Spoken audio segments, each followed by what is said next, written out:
Hey guys, it's Lou again from Country Club Comics. I thought I would do this video. I was kind of inspired by Swaggle House. He did a video on the 10 predictions for 2023. I'm not really doing predictions, but I don't know if you guys know, I was a teacher for 30 years, so everything to me is a lesson. Okay, so that's how it's gonna be.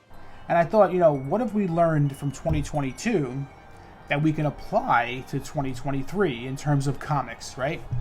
So let me go through these 10 lessons, and I'm using the word lesson in quotes because I don't want to seem like I'm condescending to anybody. These are lessons that I've learned, I'm not presuming that you had to learn them or you're going to use.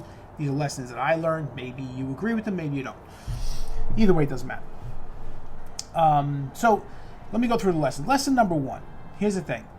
Throughout the year, I saw that many of us, including me, gave into the hype of these novelty books, acetate covers, that was a huge scandal, metal covers, celebrity covers, and all these variants of different covers. I was looking up a book, I forget which one it was, but there were, and I know there's ones with more, but there were 60 covers to this book. 60 covers to the same content. How does that work? Like, what is the purpose of that? Aren't you just diluting the value of the other books? So I think what's going to happen as a result of this, what do we learn from this? This is something that we should learn, right? I think in 2023, matter of fact, I know it, just from the comments I've been getting from you guys, I think we're all going to be smarter collectors. What do I mean by that? Well, I don't think you guys, or maybe you're not like me, I fell for the FOMO many times. And by the way, if we can stop using that word in 2023, that'd be great. But one thing we should remember about that, the F is fear, right? We shouldn't give in to fear of not getting something, of not getting a particular cover or a first appearance of someone. Everyone went crazy for that first appearance of Toussaint, I don't know how to say it, from Black Panther. That book went when it hit the comic shops, it was nowhere near its cover price. It shot up to like $80 in a matter of a day. That, I think, was an extreme example of what I'm talking about. So I think we'll be smarter in the future. And again, I don't mean us. I mean I'm going to be smarter in the future and be very selective with the books that I'm going to be picking up, especially new books. I'm not really a new book collector. But what got me back into new books, honestly, was that Warren Liu Wonder Woman cover from Black and Gold. Fabulous cover. And that sort of got me on the kick of getting these beautiful covers. But now I've learned my lesson because I paid some really good money for these and found out that maybe they're not so rare, maybe they're not so great. Anyway, let's go on to lesson 2. I think that there'll be a huge return to blue chip comics. Blue chips, to me anyway, are comics that don't succumb to trends, that are solid investments no matter what, that don't explode in value because of an announcement or I don't know, like a TV series or another comic line carrying on. They don't really respond to that. They are valuable because they are valuable. And they're past that idea of being boosted up by a series. Okay, so that's really my opinion when it comes to blue chips, and I think we're going to come back to that. And a lot of us, I think, felt like these books were out of reach. And I think with the market coming down, a lot of these might be in our grasp. And I just did a video on a wish list I have, and I think with a lot of those comics on the wish list, I'm actually hoping this bears itself out, that the market continues to correct. I don't want it to bottom out. Nobody wants that, and it's not going to happen. It's never going to happen. Only a Sith deals in absolutes. But I want to get these books in my collection, but I don't want to spend crazy money. So what do we learn from this? We learn not to panic during reactionary trends. A trailer comes out, boom, we jump we jump on these books.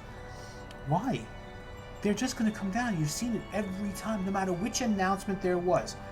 Yes, there's a trend, and it goes up, and it comes down. When it comes down, though, it's slightly larger than where it started. So the book, while it spikes, does retain a little bit of a bump in value. That's perfect. That's exactly what you want.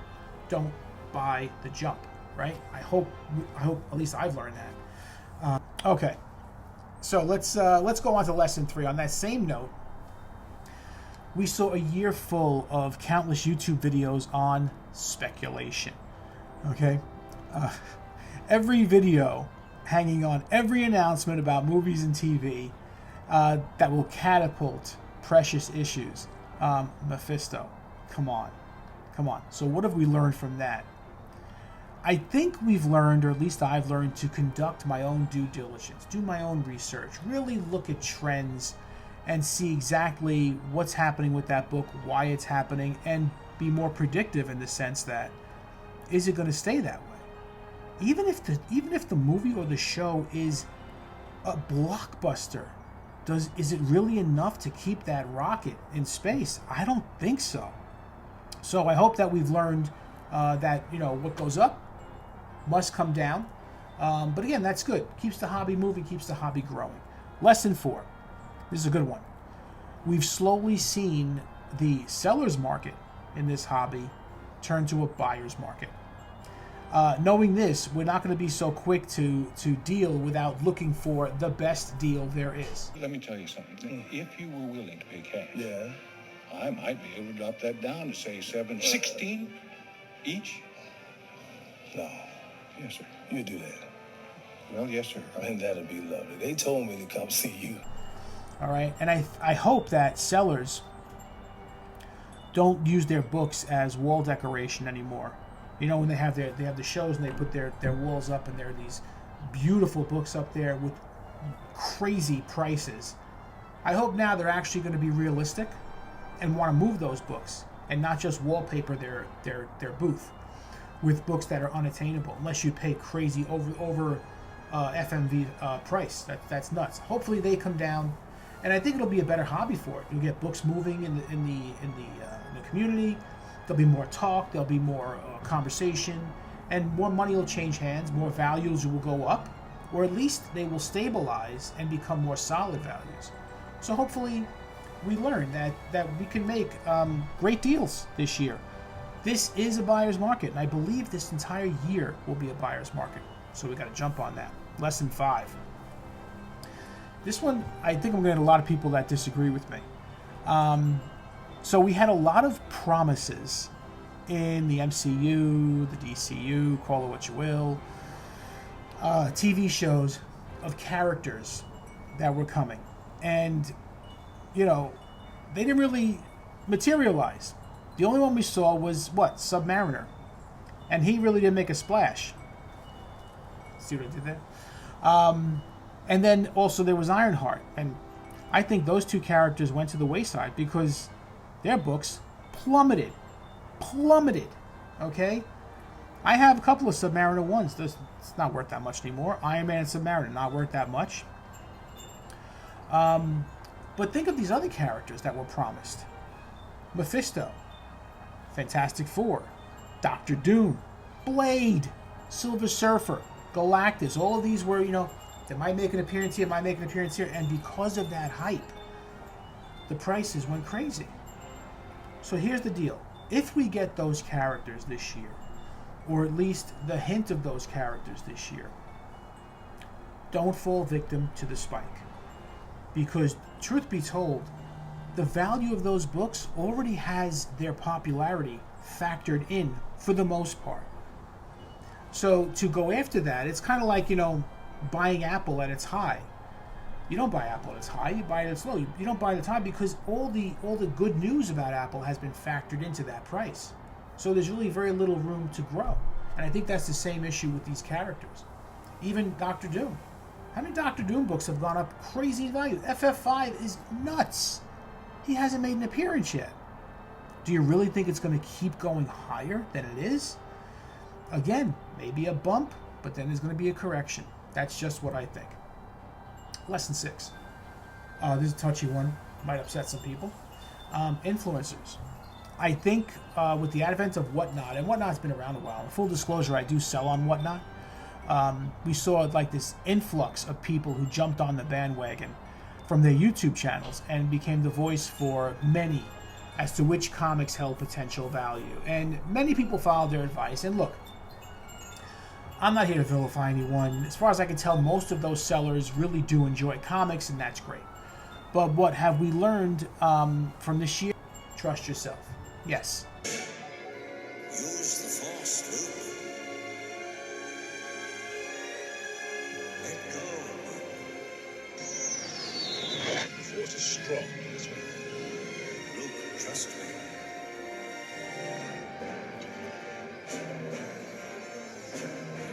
His computer's off. Luke, you switched off your targeting computer. What's wrong? Nothing. I'm all right. Trust yourself. If you like the idea someone is saying, great. If you don't, then speak up respectfully and have your voice heard. The more voices that speak up, the better it is for everyone, and less likely it is that a few chosen people will have all of the say. Lesson 7. We seem to have ended this year on an inflationary spike. Okay, that's bad. But one thing that's actually good is the supply chain for items have almost opened up to pre-pandemic levels. No more hoarding toilet paper. So prices have actually started coming down on certain items, including every comic collector's friend, bags and boards. Okay? It's almost unreal that stores actually had no steady supply of bags and boards for a good part of the year. And I think even 21. But let's all learn a lesson. Since the prices are reasonable now, stock up. Buy a few extra. Just in case things turn for the worse again. What good is history if we don't learn from it, right? So stock up on those bags and boards. I think we'll all do that. Lesson 8. To grade or not to grade? That, my friends, is the question. Well, a lot of us spent the pandemic years waiting for books to come back from CGC. I'm one of them. With crazy wait times, increased prices, and falling resale values, will we continue to grade our books? Of course we will. Okay? But the lesson is learned. And I know everyone will be a lot more selective about what they send in. And I think that sentiment's already taking effect. I go on Facebook and I see ads that CGC, or at least postings from CGC, 20-day wait times for modern books. When has that happened before? Except years and years and years ago. Okay, so they're either getting much more efficient, or people are getting more efficient, and maybe not sending in every book they own for grading. Look, I know there's a guy on YouTube, he did an unboxing and he took out, 25 or 50 CGC books, 9.8 pre-screen. These were all new books. These were all new, brand spanking new books. Are we really going to keep doing that? I don't think so. I don't know. I just don't think so. It's nice to get the 9.8s and a bunch of them, but I don't think that's going to be the way we're going this year. Okay? And one more thing. If CGC wants to learn a lesson, and if they want to put a nail in the coffin of CBCS, hire some people to authenticate signatures. You do that, CBCS is done. Because right now, other than a more sturdy case, I'm not sure what CBCS is bringing to the market. I don't know what they're offering. They have ridiculous wait times. 20 days for a modern for CGC. I think it's 240 for modern for CBCS. We're talking about a year. Basically waiting a year for your books to come back. Sorry for the plane. And lesson 9, I kind of alluded to before. I'm new to YouTube. All right. And we've seen a great expansion of people into this field. I think we should get more. I think we should have more people opening up their own channels. Just simply because the more voices, the better. Look, if you get your voice heard, at least it starts to make people think, right? And even the comments I've gotten, a lot of the comments I've gotten have been, in a nutshell, helpful. No one's been disrespectful. Everybody's been very supportive. And the comments are just, they're really cool comments. And I read these and I feel good and whatnot. And look, maybe I'll see how it goes when I get my first negative comment. But I like the support the community gives, and I think we need more people in this field. We need more voices. We need more faces. Look, when we go to these shows, we see each other. That's going to be kind of cool.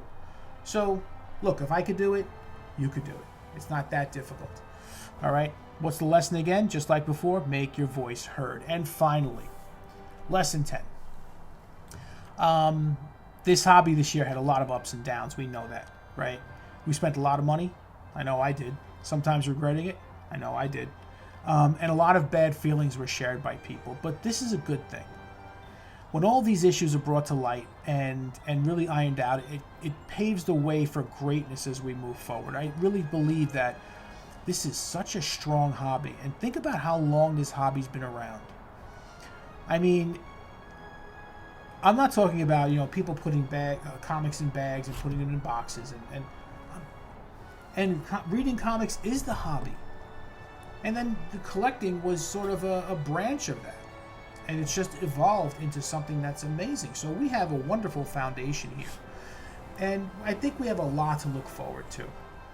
So I think we made it through the reign of the pandemic.